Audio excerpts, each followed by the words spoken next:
Find something small that you can sell, and then after that, all the monies that you make, you need to reinvest them in the business. I decided, let me buy a bike, and it was a dream. I was dreaming about it when I was like still in varsity over there. And then we don't sell alcohol. From the fridge you can see it's like beverages. A clean, simple design. You see, there's not a lot of things that you see, just this green and the you must love money.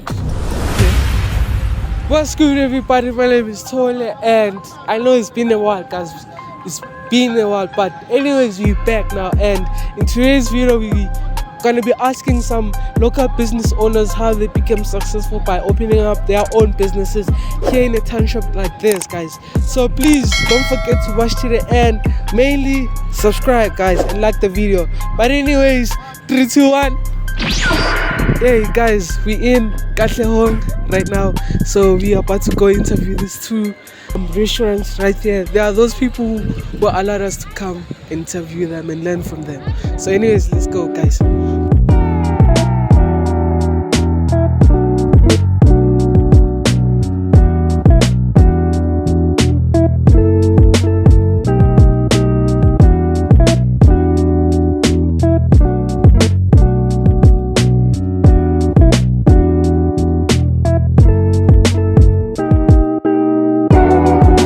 So right now we are about to meet the owner of this restaurant, Food AF. Thankful to him that he allowed us to come and learn from him. But anyways, guys, let's go. How's it, Bongani? How are you, sir? I'm ready. You? I'm good. So, I'm thinking you probably know why we're here, and thank you for allowing us to come and meet you here. It's a pleasure. So today we just came here to learn from you and also about Food AF. Yeah. On how it started. Yeah. Yes. So how did Food AF started? Like, what inspired you to start your own restaurant, sir? Okay. It's a long journey. But how we started Food AF, firstly, my name is Refilwe Mukwena. I'm the co-owner of Food AF. I co-own the place with a childhood friend of mine. His name is Pule. So how we started this restaurant? Ne? We started with we were like having a hookah pipe store, the one that you see next door there. Okay. So we're doing like it's a retail and rental store.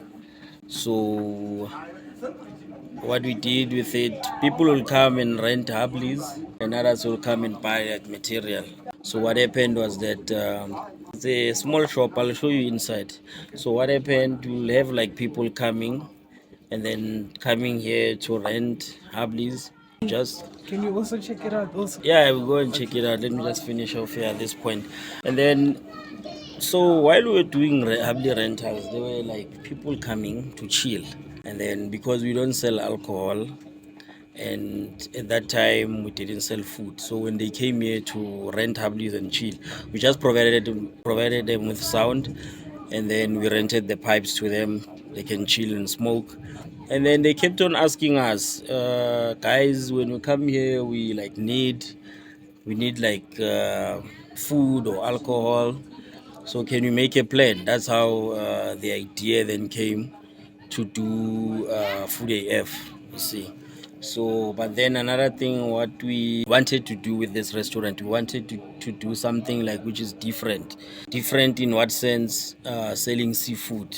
So, like a lot of people are scared of seafood. Okay. Yeah, a lot of people are scared of eating seafood. And then, yeah, that's the concept of Food AF.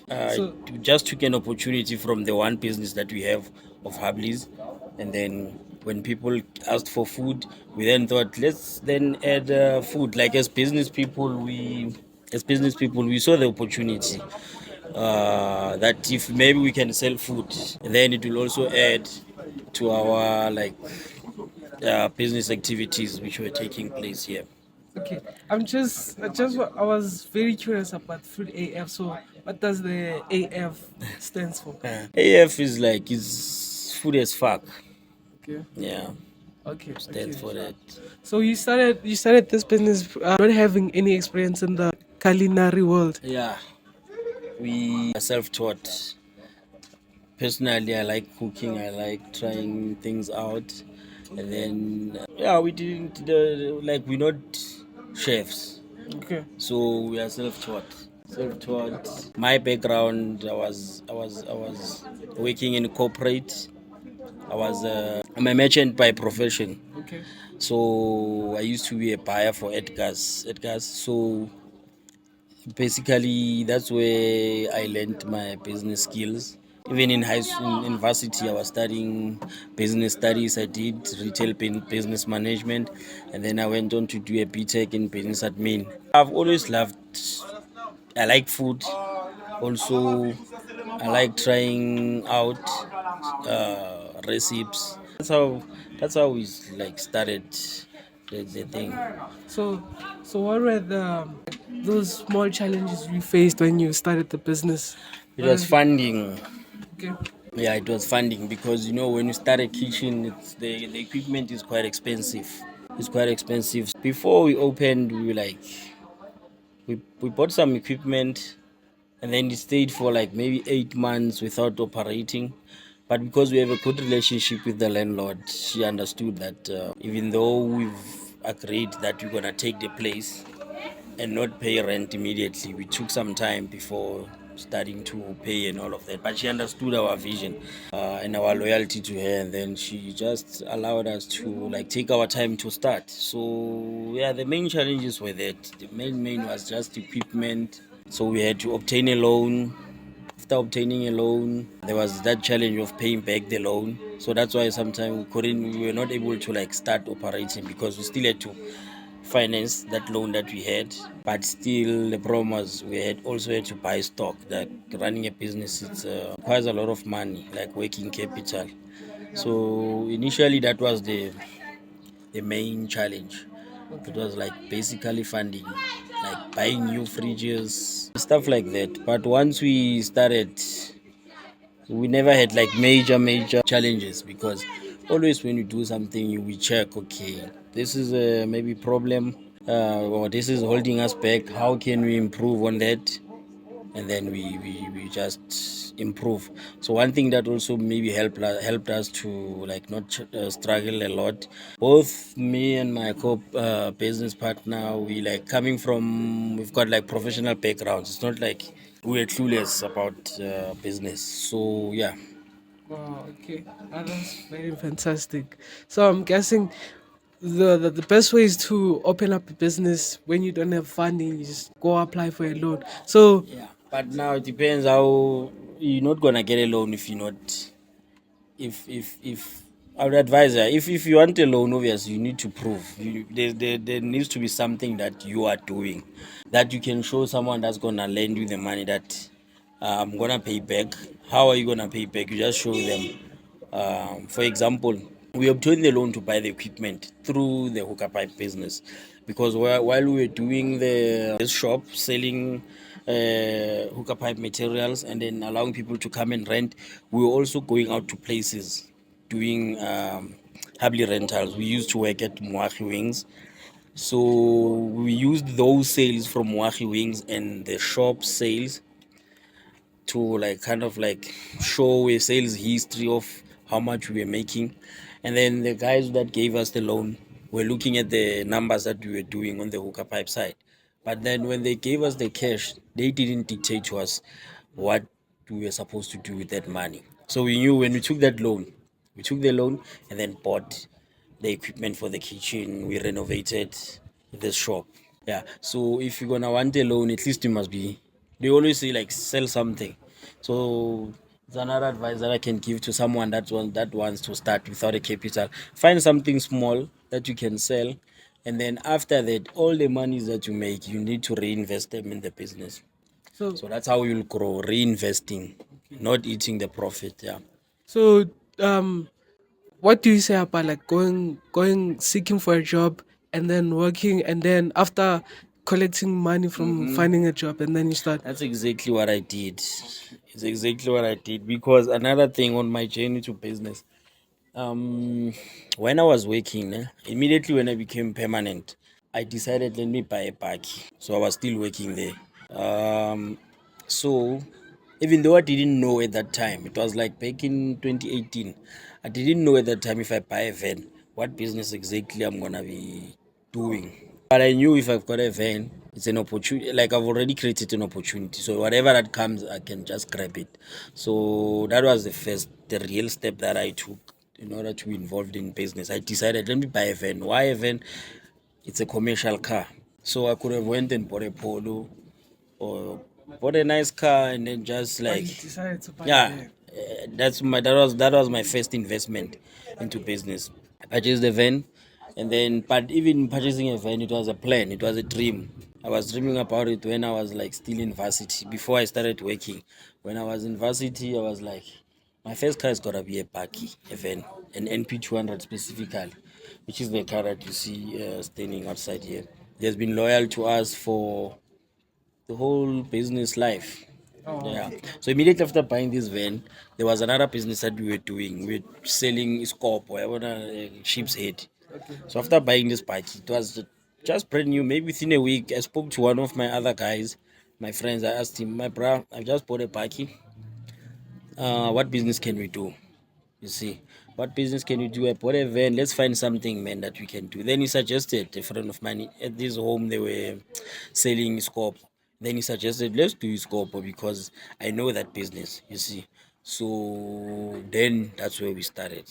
We started with a Scopo business. From Scopo, we went into Hablis. From Hablis, we are now here in Food AF. Even with Food AF, like how I told you earlier before, the idea was to create a hookah lounge. You know, a hookah lounge will have it's a hookah pipe store with like Hablis and alcohol, and then there's the kitchen side. Yeah, but after we've done that, we've noticed that it's not only about because the shop initially was the plan for hookah lovers, the people who are coming to rent Hablis. But now it has been accepted by everyone. It's no longer like a business that you thought it was gonna be for people who will be coming to smoke. So you get old people coming here, sitting. Some they make takeaways. So we've identified another opportunity that if we grow this business enough, we can even franchise it. See, and then separate it from maybe being associated with a hookah pipe store. That's why it's having a different name. So that one is Almarev Shisha. This one is Food AF. But we own the business both. Myself and my childhood friend Pule. We own both of these businesses. So Food AF now currently now is only here. Currently, only have this one branch. Okay. Yeah, we're definitely gonna expand it. It will depend when, but we're still learning because there's a lot of things that we still have to do, like in terms of systems and training for our staff and even ourselves. We need to get trained more in terms of how we handle like the whole entire business. Because if we're gonna scale up and take it like open branches, a lot of branches, that takes a different type of a businessman to handle. Handling one branch can be easy, but if you're gonna handle 10, 20, 100 branches, it's an empire. So you need to be ready, and even you need to have the skills and the professionalism to handle that kind of business. I know that another thing for a business to go well, to be successful, is having a good team. So how do you go about finding the right staff for your team, for your restaurant? Yeah, basically, obviously, what we do, we interview them before hiring people. Then, obviously, once we've hired, currently, both of us, we are the ones that are managing. We are like acting like managers, even though we are business owners. So they know what we like and what we don't like. And then we always like, we try to develop them and coach them onto how to do things. You understand? Okay, so I have like three last questions for you, Sure. man. So, how does a typical day of a entrepreneur or a restaurant owner look like? Firstly, one of the main important things is to make sure that you have got enough stock because what we have in the menu, on our menu, needs to be available each and every day. So we're not like other restaurants whereby like the menu changes on a particular day. So our menu is like if you want prawns, you must get prawns. If you want ribs, you must get ribs. So that's the challenge. So we always have to have enough stock for people to come and buy because we don't want people to get disappointed when they come here. So Typical days, checking that you've got enough stock. That's another challenge of a restaurant. If you don't check your stock, you will be in danger. It's not only stock. There's also other things like your cleaning stuff. You've got to have. You need to have like your cleaning detergents. They need to always be available. There's a lot of things. It's not easy. So yeah, it's your stock levels, obviously, and then one of the things that you need to do, obviously, check if the stock is still fresh.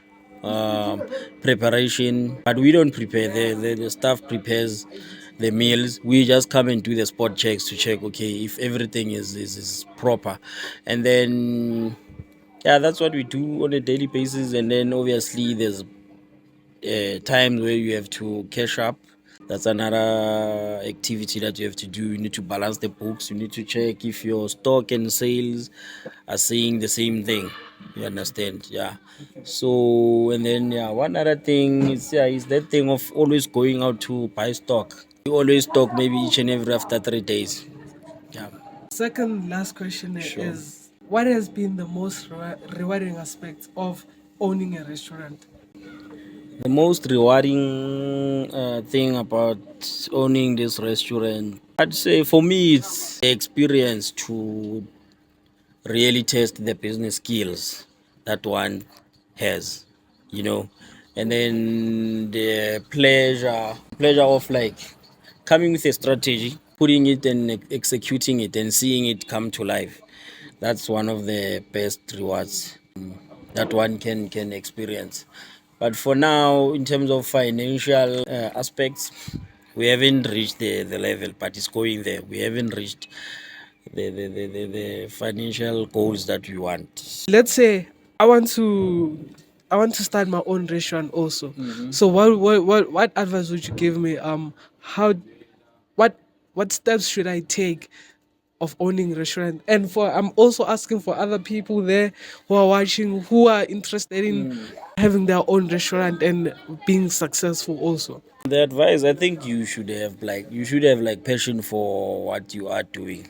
See, you must, because the passion that we have with my friend, my business partner, is we love food.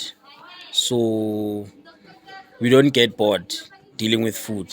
So from childhood, we've both like had dreams of like one day owning a butchery.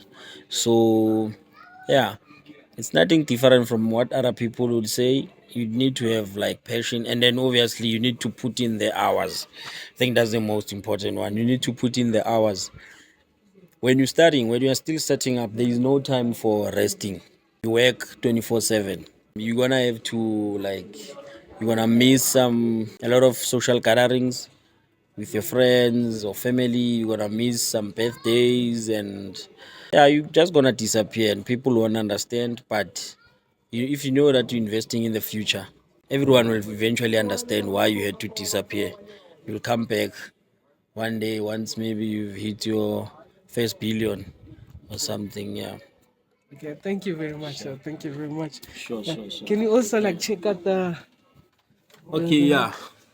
So this is the main shop, and then here people are just like it's a waiting area for the customers. They go and place their orders over there, and then we don't sell alcohol. From the fridge, you can see it's like beverages, and then we just wanted a clean, simple design. There's not a lot of things that you see, just this green and the color on the walls, and then you see that the logo there. Okay. That's like two Fs facing each other. So it's like food AF. So it's F food, and then the other F for AF is facing the other F, and then you have food as fuck. Okay. Yeah. And then if you come this side, and then this is our hookah pipe store. This is where we started. So we started in this shop over here. Okay, I see a lot of hookah pipes. Yeah, it's just the busy. We just like specialize with hookah pipe this side. We're selling and doing Habli rentals.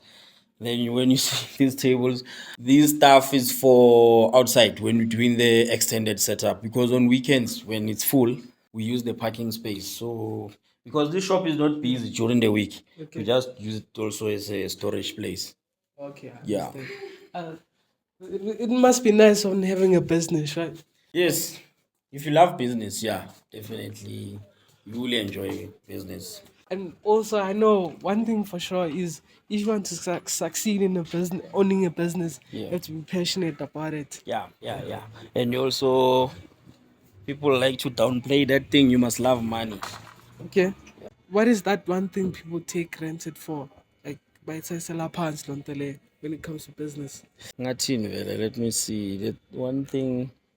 Oh, I think one thing that people take for granted is like running a business is different from working in a 9 to 5. It's very different. When you run a business, you are the brain for everything. You are the brain for marketing, you are the brain for finance, you are the brain for human resource, you are the brain for marketing. So all of those functions of a business, they rest on your shoulders. So that's training. So if you compare a job and a business, this one, yeah, when people say it's almost like it's like trying to commit suicide or what, I don't know.